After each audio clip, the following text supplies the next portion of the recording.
여러분들 이제 오인하시는 거 몇 가지 정리를 해줄게요. 버티다 금리 인하라면은 경제가 악화되니까 금융시장이 패닉이 오면서 주식시장 떨어진다. 이거는 아닙니다. 왜 아니냐면요.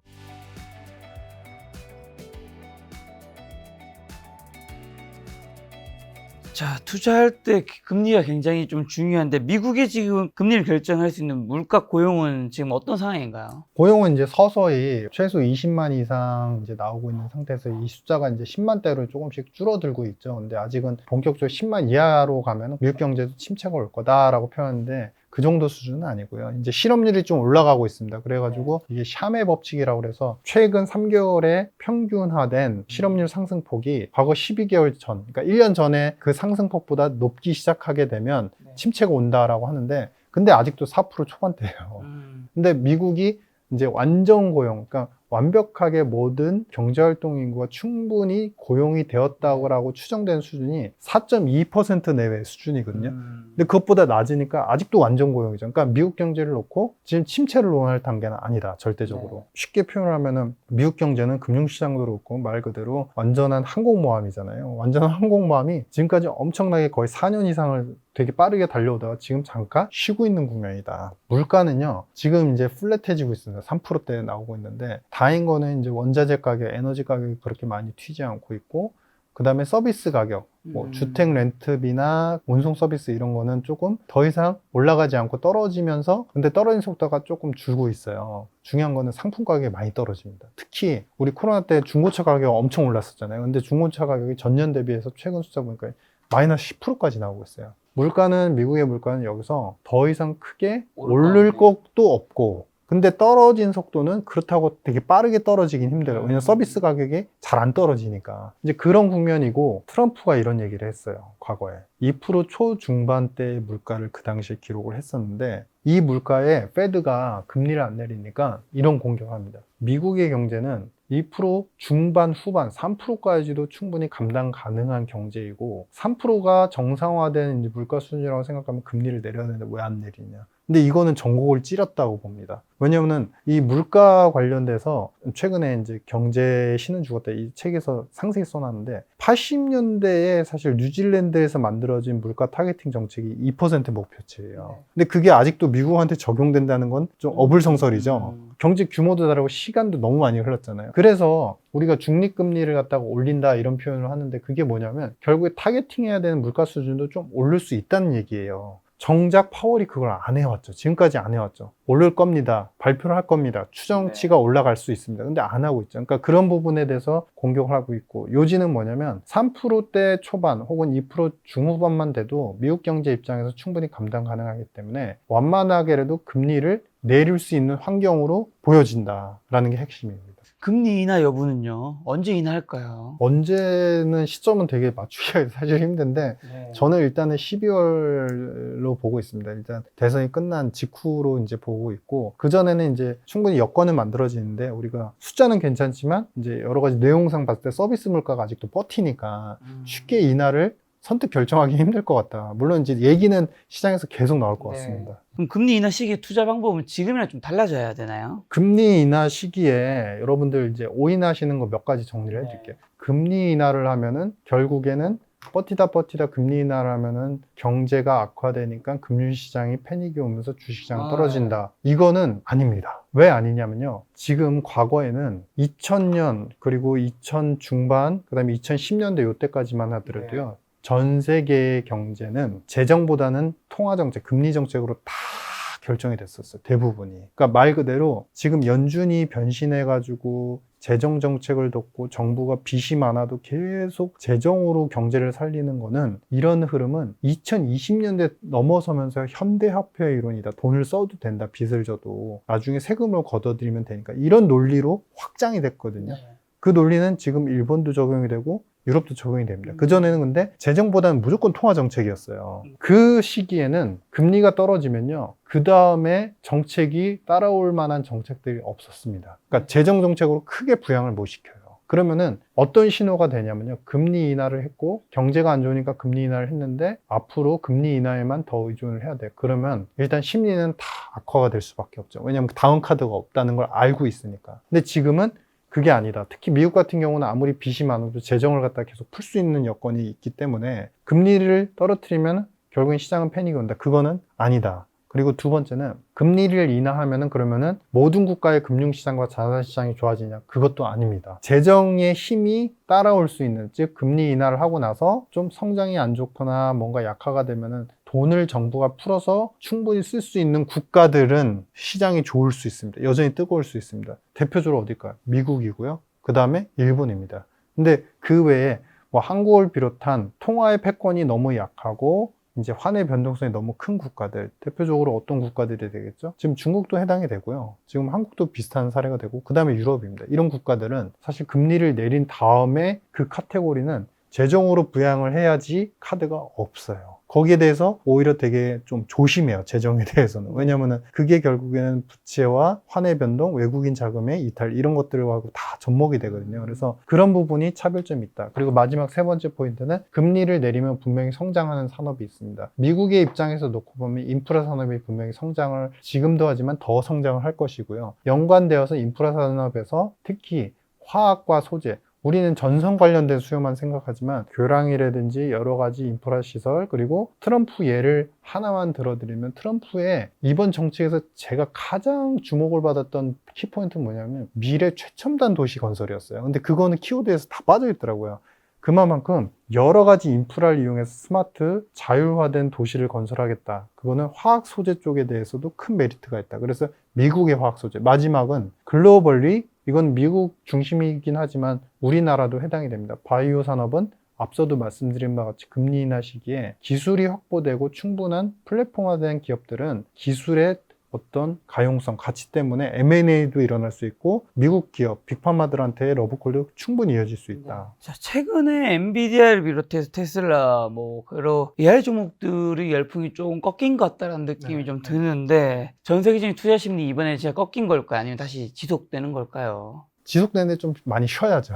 많이 쉬어야 많이 된다. 쉬어야 되죠. 그러니까 최소 6개월 이상 쉬어야 되고. 그러니까 보통 금융투자 시장은 어떤 쓰임이 만들어지고 기업의 성장이 만들어지면 가격을 한꺼번에 몽땅 너무 빨리 반영을 하더라고요. 근데 지금 옥스퍼드 이코노믹스에서도 보면 미국이 전 세계에서 AI 접목과 재정 지출, 그다음에 AI로 산업이 실제 적용시키는 거 있잖아요. 제조업이나 이런 데. 그 적용을 시키는 준비도가 제일 빠르게 된 국가라고 평가를 하고 실제로 그게 맞습니다. 근데 지금 AI는 어떻게 보면 소프트웨어적인 부분에 더 많이 집중이 되어 있는데 결국에는 하드웨어적으로 제조업, 생산, 공장시설, 투자, 공장시설에 접목이 되는 시기가 오면 사람이 할 일을 AI가 충분히 더 가속화하면서 생산 효율성이 점프업이 되겠죠. 근데 그 접목의 기간이 최소 6개월은 걸려야 된다는 거예요. 최소 제조업까지 접목이 되려면. 그래서 그런 기간 동안 휴지기를 좀 거치고 그거에 맞춰서 당연히 금융시장 AI 관련된 산업들도 잠시 쉴 수는 있겠죠. 근데 그게 본격적으로 뭐 거품 막 이런 표현보다는 약간 쉬어가는 흐름으로 보고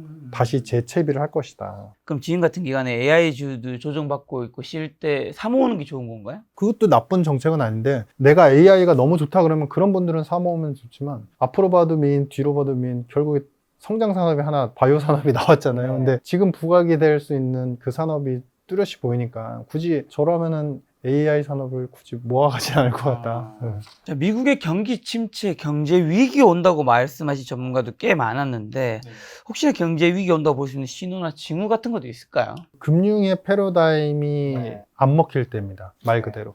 금융의 패러다임은 그거죠. 그러니까 제가 2023년도였죠. 제가 이제 김작가 TV 우리 나와서도 많은 위험 요소를 이제 말씀을 드렸었는데, 물론 이제 결과론적으로 봐서 그게 다 위험하게 안 됐으니까 틀렸나요? 하면 틀린 거 맞습니다. 그 부분은 제가 일부 인정하는데 중요한 키포인트가 있었어요. 제가 그때 위험하게 봤던 거. 특히 뱅킹 시스템의 몰락. 그러니까 은행의 부도가 일어나고 은행의 미국은 산업이 중심이 아니라 모두 다 금융이 중심이 되거든요. 민간도 상업은행들이 돈을 풀어서 그 돈 가지고서 모든 미국의 채권뿐만 아니라 산업 내에 대한 대출 리스를 통해서 계속 실물 투자가 일어나고 정부 단에서 보시면 결국에는 아무리 적자가 많고 부채가 많아도 국채를 팔아서 국채를 발행을 해서 그걸 예산을 가지고 돈을 써서 성장을 시키지 않습니까? 근데 이 패러다임이 깨질 때예요. 그 깨진다는 건 뭐냐면 달러의 패권 가치가 달러에 대한 수요나 달러가 점점점 떨어질 때 그때 이런 패러다임이 꺼질 수 있거든요. 왜냐하면 달러 베이스로 한 미국제에 대한 수요가 없어지면 당연히 이 패러다임은 적용이 될 수 없기 때문이고요. 근데 그런 부분에서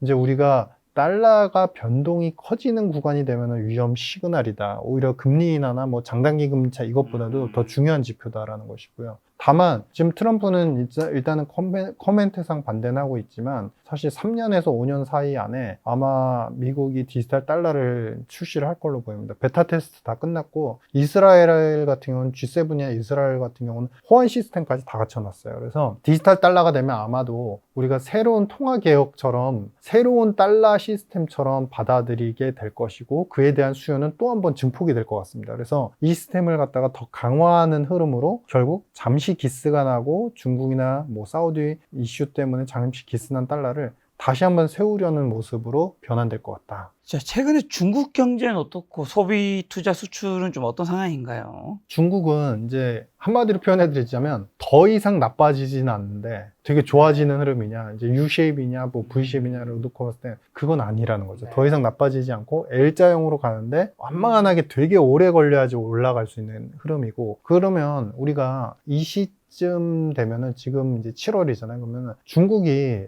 앞으로의 성장 시스템이나 어떤 성장 가치, 성장 체계 뭐 이런 거 가지고 외치는 삼중전해가 미리 떠들썩하게 얘기가 되게 강하게 될 때예요. 예를 들면은 성장률 목표치는 얼마고 그다음에 어떤 산업을 어떻게 성장시킬 거고 그다음에 부동산은 어떻게 컨트롤할 것이냐 뭐 이런 게 떠들썩해야 되는데 아주 조용하죠. 과거에 삼중전에 나왔던 많은 기획들, 5개년 기획 정책들하고 달라지는 게 없습니다. 그리고 제일 중요한 거는 시진핑 체제가 지금 과거에는 리커창이 어떤 성장주의의 패러다임, 금융과 경제 개혁에 대한 성장 패러다임을 항상 정했는데 그 정책들은 오픈을 하면서 점점 개방을 하면서 내수의 성장을 이끌어 가겠다라는 게 키포인트였어요. 근데 지금 시진핑의 체제는 철학, 자신의 집권 체계에 대한 공고함이 더 우선이 되니까 외부에 대한 어떤 이제 오픈을 하면서의 성장이 아니라 계속 막으면서 안에서 어떻게든 좀 안정화시키겠다. 그런 정책에 대해서 내국의 자국민들도 신뢰를 안 하는 거죠. 그러니까 그러다 보니까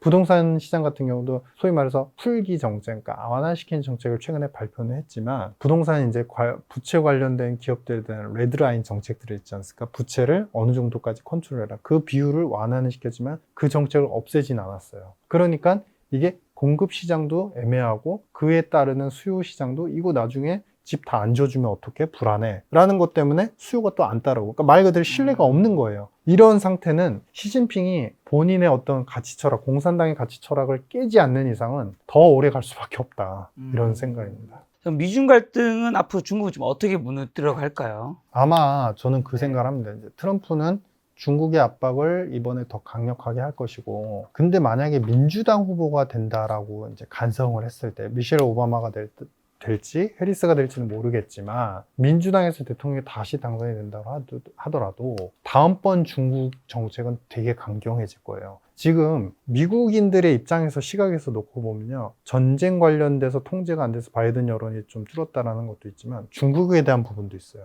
그러니까 중국을 말 그대로 컨트롤을 하려면요, 동시다발적으로 외교 안보 그다음에 산업 부분을 동시다발적으로 해야 되는데 바이든이나 민주당의 지금 철학은 인권 문제로 자꾸 접근을 하다 보니까 관세 정책을 펼치고 있고 AI 관련된 수출을 금지하고 있지만 자국의 유망한 산업들, 그러니까 즉 EV 배터리와 같은 산업들은 굉장히 성장하는 것을 막지 못하고 있어요. 그러니까 커지는 거는 막지 못하고 있어요. 그러면서 일부분만 컨트롤하고 있는 거죠. 근데 이 부분에 대해서 미국 여론들이 상당히 안 좋았고 여러 가지 이제 여론조사를 해봤을 때도 중국에 대한 컨트롤이 더 있었으면 좋겠다는 비율이 어느 당을 지지하든 여부와 관계없이 60% 이상입니다. 그만큼 이제 뺏기고 있다라는 부분에 대한 이제 불공정함에 대한 어떤 이제 심리적인 반응들이 되게 많은 상태라서 다음번에 이제 대통령이 집권을 하게 되면 분명히 민주당조차도 더 강력한 정책이 나올 것 같다. 그러면은 외교 안보 그다음에 산업 부분에 대한 압박 정책이 총체적으로 들어갈 것 같다라는 생각을 하고 있고 그러면 그 이후에 5년, 10년의 시기 동안은 중국의 경제나 여러 체제에서는 경제가 좋아지는 흐름, 뭐 이건 기대하기 힘들고 오히려 외교 안보적으로 미국, 중국이 정말 많이 싸울 수 있다라는 생각을 하고 있습니다. 자, 그럼 중국 경제가 이제 부활하고 있다는 얘기 하시는 분들도 많은데 해생 가능성이 있는지는 중국 경제 살아나기 위해서 해결해야 될 문제는 뭘까요? 경제가 계속 안 좋다고 하니까 이제 중국 관련된 정책들, 금융, 그다음에 부동산, 그다음에 실물 투자, 요 관련돼서 한 4가지, 금리 정책까지 포함해서 4가지 정도 정책이 나왔죠. 그래서 이 정책들 때문에 앞서도 말씀드렸지만 더 이상 나빠지지는 않을 것 같습니다. 근데 최근에 나왔던 이제 GDP 숫자도 보시면 이제 4%반대, 그다음에 우리가 핵심 지표로 하는 소매 판매, 고정자산 투자 뭐 이런 지표들을 보면 계속 오름세를 보이지 못하는 상태에서 갇혀 있는 상태가 너무 오래 지속이 되고 있어요.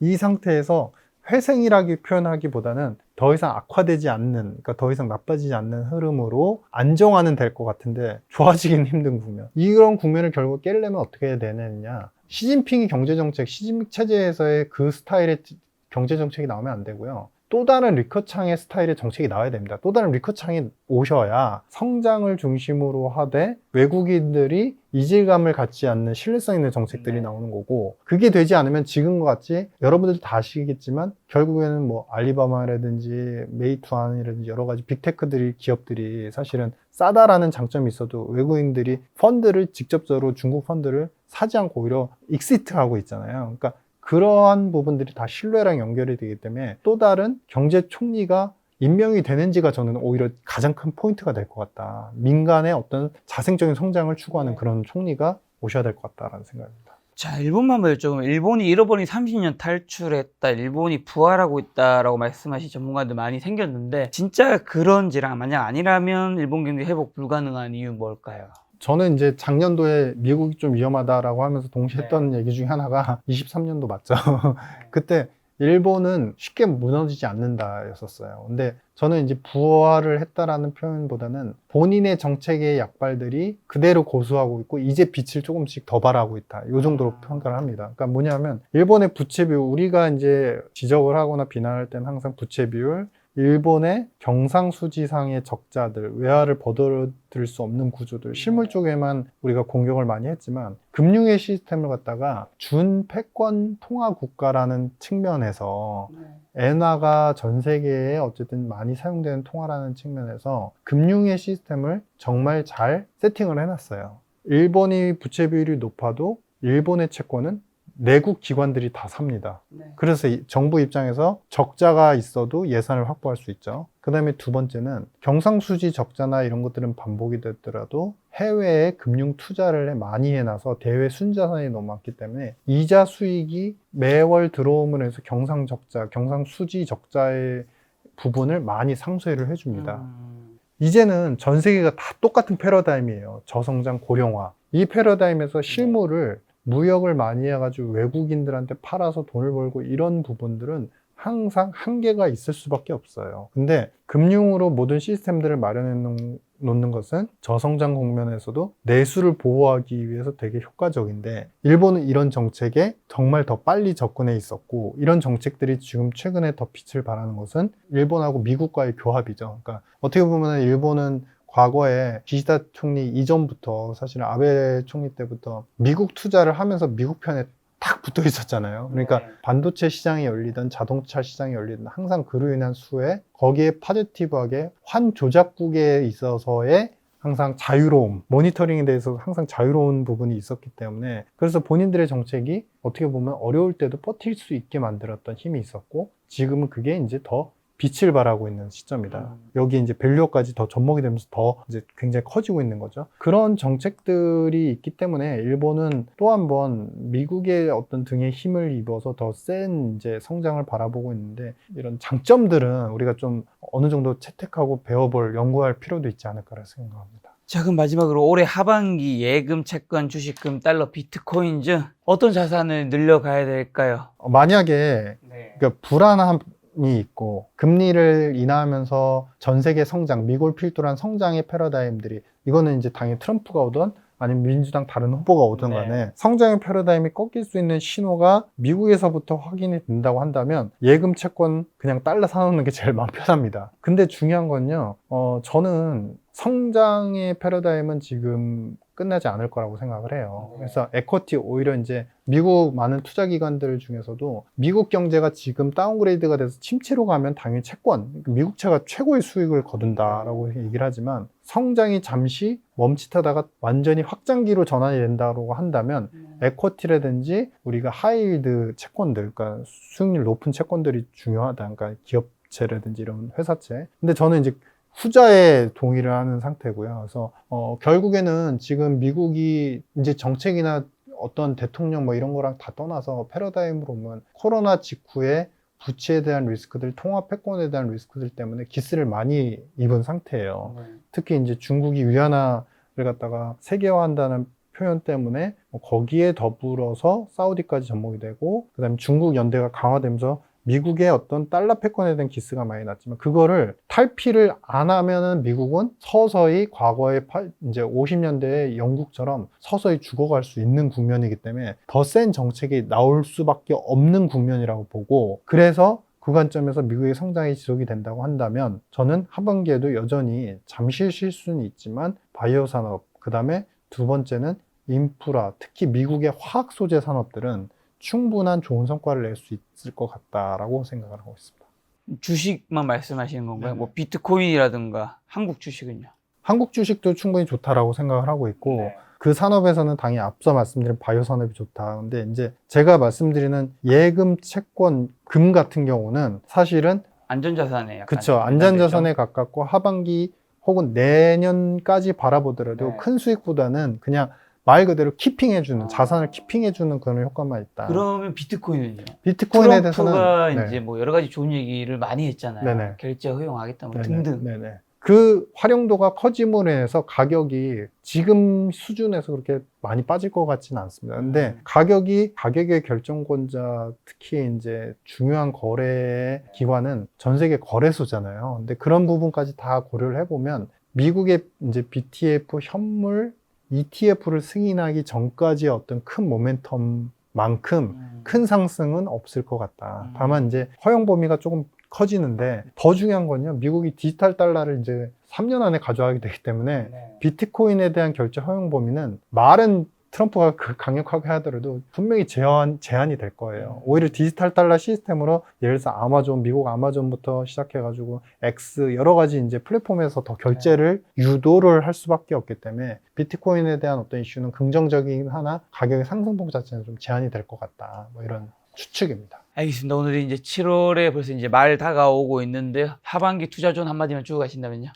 항상 우리 그런 표현을 하시잖아요. 그러니까 성장이나 시장의 회복은요, 불안을 머금고 성장하게 돼 있습니다. 근데 최근에 제가 이렇게 그래도 성장, 어떤 이제 위험 투자에 대한 말씀을 드릴 수 있는 이유는, 저는 정책의 패러다임 조각을 많이 큰 그림을 보거든요. 근데 그 큰 그림을 이렇게 놓고 보았을 때 미국이 여기서 꺾이거나 훼손이 되거나 그런 흐름보다도 2, 3년 동안 되게 힘들었던 거를 갖다가 다 지탱하고서 다시 자기의 힘을 뿜어낼 때가 돼버렸어요. 안 그러면은 미국의 패권은 죽거든요. 그래서 지금 시점에서는 여러 가지 부정적인 리스크도 있고, 뭐 이제는 미국 경제 침체가 온다, 뭐 이런 표현들도 하시고 분석들도 있으신데, 그런 것보다는 오히려 성장 패러다임의 정책들이 유지가 되는지를 보시고 거기에 맞춰서 한 목적적으로 성장에 산업에 투자를 하시는 게 좀 좋을 것 같다, 이런 생각을 합니다.